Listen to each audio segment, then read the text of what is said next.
Hey everyone, welcome back to the channel. So today we are going to be talking about skin types and how to find yours and what are the differences between all of them. So let's just get into this video. When we talk about skin types, there are 4 different types of skin types. There is dry skin, combination skin, oily skin, and then normal skin. So the differentiation we need to make is between skin types and skin concerns. A lot of people get these mixed up because they can often be like products of each other. So a skin type is usually just your baseline skin. So what is your skin without any other concern like acne, eczema, rosacea, hyperpigmentation? What does your skin look like if you didn't have those other types of concerns? Would it be oily? Would it be dry? So if you want to figure out what your skin type is, this is a method that is pretty popular, I believe. So I apologize if I'm like repeating anyone's method. The method is that you would go to sleep without doing any skincare routine and wake up and then determine what your skin type is based off how you woke up in the morning. Like, did your skin feel super tight and dry? Was your skin super oily? Was it a mix of both? Then you can kind of figure out in that extreme what your skin type is. I wouldn't necessarily say this is a good way to find out if you have normal skin, because usually your skin will react in a way because it's not being properly balanced. Normal skin is supposed to be a balanced skin type. It has a good balance of oil and water. So if you're not doing your routine, it might cause it to lean one way or the other. I don't think that this is a good method for normal skin, but if you do have oily or dry or combo, I do think that this would be a good method. So when we talk about skin types and skin concerns, they are 2 different things. Skin types are a product of your genetics, or they could be a product of your environment. Skin types usually are what you were just kind of born with and what you've lived with for your entire life. If you move around a lot, you might see that your skin type tends to change, and that's pretty normal because your environment can be a really big factor when it plays into skin type. So you could have really dry skin and you live in the North Pole, but when you move to Australia, because of the heat and the humidity and stuff, it could make your skin feel more oily. That's just like a really rough example and might not be exactly true, but it's just to give you guys an idea of how skin types can change. Skin concerns and why they're different from skin types. Skin concerns are usually this little things that kind of add to your skin type or are a product of it. So your skin type might be baseline dry, but you have dehydration, which can be a concern. Or you can be really oily and have acne, and that can be a concern too. Acne is a concern. It's not a skin type. You can have acne prone skin, but your skin type is oily. Your concern is acne. Usually if you have oily skin, you tend to have acne because your pores are being clogged by that excess oil. So it's not uncommon to have a skin concern directly based off what your skin type is like, because they kind of play into each other. So before I get into the individual skin types, I do want to say that skin changes forever. Skin will always change throughout your life. You will always have different concerns, and your skin type might change if you move to a different country or a different state. You have to keep that in mind because that means that your skincare routine is ever changing. It's good to always analyze how your skin looks throughout a couple months. You know, treat it like a job. Like each quarter, just have your daily data analytics like sent in, and make sure you check your KPI. I don't know. Every couple months, just check in and see like, yo, is my skin looking a little bit more oily? Like maybe I need to use a bit more like lightweight watery products, or is my skin looking pretty dry? Do I need to use a lot more humectants? And check out what type of cleanser I'm using. Is it more for like oil control, and is that not helping? It's good to just check in on your skin and if it's changing, because it does, and it always depends on environment and just situations in your life. So let's get into this. So let's get into each skin type and their attributes. The first skin type I'm gonna go over is combination skin. So when we look at skin types, we look at the balance of oil and water within the skin. So when it comes to normal skin, it is said that normal skin has a good balance of oil production and a good balance of hydration and water within the skin. So normal skin types usually don't feel either dry or oily. They tend to feel pretty normal. Usually as normal skin people grow in age, they tend to get more dry skin. Everyone's skin tends to dry out more as they get older because their oil production tends to slow. So if you have normal skin, I would tend to treat it more like a dry skin type and use good products with humectants and use oils to maintain that oil balance and use humectants to maintain that water balance so that you continue to keep up your skin's strength and what it's has a really good balance of already. If you don't maintain your skin and you don't do a skincare routine at all, I don't think that's really the best decision in my opinion, because you will tend to throw off that already perfect balance that you have of oil and water, and it could lean towards more of a dry skin type or an oily skin type, whatever way your skin tends to lean, because you're not balancing it properly. So now we're gonna get into combination skin. So combination skin usually has a moderate oil production and a moderate amount of dehydration or surface level dryness. So when we talk about dehydration and surface level dryness, dryness is usually a lack of oil, and then dehydration is a lack of water within the skin. Your lipid barrier is on the outside, so when that is damaged, usually you feel dry. But when you feel dry on the inside, that's a lack of water. That means that you need to be using more humectants. It doesn't necessarily mean you need to drink more water. I mean, that could sort of help, but drinking more water hasn't really shown to directly correlate to hydrating your skin like that. Better just to use actual topical products to help do that. So usually with combination skin, you tend to feel oily on your T-zone. Your T-zone is your forehead down to your nose and your chin. So when it comes to combination skin, you probably want to almost treat your skin like it's oily, but you still want to hydrate it. By that I mean you don't want to be using super thick products because that could really overwhelm the oily skin that you do have on your T-zone.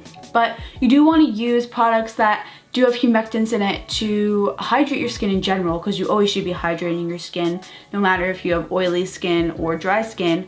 But those humectants will help to satisfy that dry side. And then using a more lightweight, watery texture and making sure that you're kind of staying low on that comedogenic rating.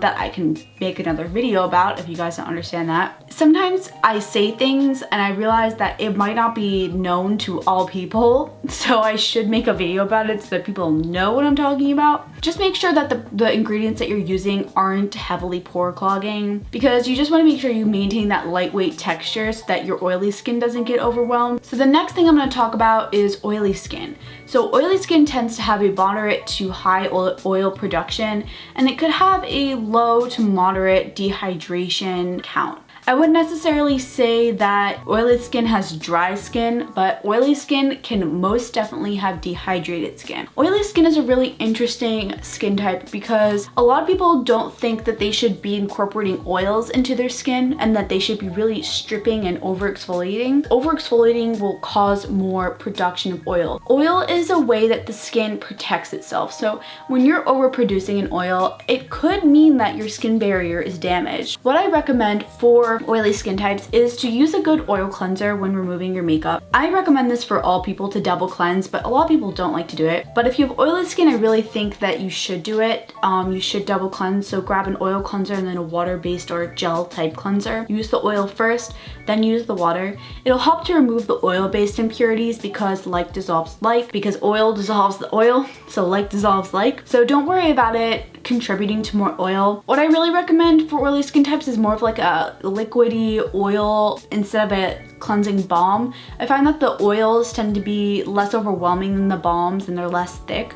So oily skin types tend to appreciate that more texture-wise. What I also recommend for oily skin types, since you might have a damaged skin barrier, is to use products that contain skin barrier friendly ingredients like cholesterol, ceramides, glycerin. Those are all natural components of the skin. Squalane oil is a really great oil and a really great ingredient to have in your skincare. because it is a natural component of the skin. So it'll help to repair that skin barrier that may be causing your skin to actually overproduce an oil. You can use oil control products if you would like. Just make sure that they're not too harsh and make sure that you're not using a lot of them, because then you could just dry out the skin and cause more oil. Sorry, I'm just oily skin. I really got your back, because I also would recommend, unless your doctor says otherwise, my personal opinion is that the Clarisonic type brushes aren't really a great option because they're just too overwhelming. I really wouldn't say that any skin type should be using those, but I know oily skin tends to use them a lot, and they also tend to have acne oily skin.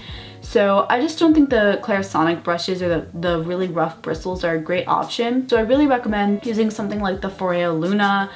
They are silicone bristles, and it's like a flat, almost egg shape, and you just brush it along the face, and it's a much better exfoliation process, and it's not going to strip the skin, and it's softer, just more gentle. I love using it for my dry skin because it's just the perfect amount of that physical type of exfoliation without the roughness and stripping. So now I'm gonna move on because I've been talking about oily skin. I'm sorry, I stan oily skin now. Let's talk about dry skin, because I have really dry skin, and dry skin usually tends to have a low or basically non-existent oil production, which I can attest to. Also with dry skin, you tend to have like a more moderate to high surface level dryness, and also you can have dehydration as well. So that would mean that you're lacking oil and you're lacking water. When it comes to dry skin, usually you have a damaged skin barrier because you're lacking that oil, that lipid barrier. So you do need to incorporate, or I would recommend that you incorporate. You never need to do anything. I just recommend that you incorporate an oil. I found that that really helped me with my dry skin. I also have eczema, which is a concern, but not a skin type. But personally, I find that the eczema also responds well to the oil. But I do think that an oil can really help to repair your lipid barrier. And this is not a cleansing oil. This is actually like a facial oil you put on after your moisturizer. Also, same with oily skin and dry skin, you guys should be both using things with cholesterol, ceramide, squalene, glycerin. All of those things are natural components of the skin. They'll help to repair your skin barrier. Also, humectants for dry skin are really important, as well as oily skin too. Sorry, I'm still on them. But dry skin humectants are really good because you probably have some dehydration there as well. That makes your skin feel a bit more dry than it might actually be on the surface. Humectants will help to really go into the skin's deep layers and hold on to that water and that moisture and bring it up, and it'll really plump the skin and just make it feel more hydrated, because it's not dehydrated anymore. Some good humectants are like glycerin, hyaluronic acid, and I can leave some more below if you guys would like to know. I will leave a lot of information below in terms of just the skin types I talked about. So in terms of what everyone should be universally doing for their skin, it's not really a fair thing to say that everyone should be doing one thing. Like, it's really hard to say that like y'all should be using a toner and an essence and this and that, and if you don't, then your skincare routine is bad. But that's so untrue. So essentially my kind of philosophy and what I've been learning is that everyone should probably cleanse their skin, probably exfoliate, hydrate, and protect. So I feel like those terms tend to be a little bit broad. So what I like about the broadness of them is the fact that it leaves skincare open to interpretation, because everyone has a different skincare routine and skin type and skin concern. And sometimes people just like can't use a moisturizer, and that's totally fine. So it's hard for me to say like every skin type should be using a moisturizer, because some people just don't like it and it doesn't work for them, and they work better with toners and serums and oils, and that's okay. So all I am gonna say here is, as long as you are cleaning your skin and then you hydrate it, be it with a serum and a toner or just a moisturizer, and then you protect it with sunscreen. That's the only thing I'm gonna say that everyone should be using is a sunscreen. No matter your skin color, your skin type, your skin concern, everyone can use a sunscreen. I think that would be suitable for all skin types, is to just maintain cleanliness of the skin, hydration on the skin, and protection through SPF. Alright guys, thank you guys so much for watching. Make sure to watch the 2 videos in the end screen, and I hope this helped you. Bye!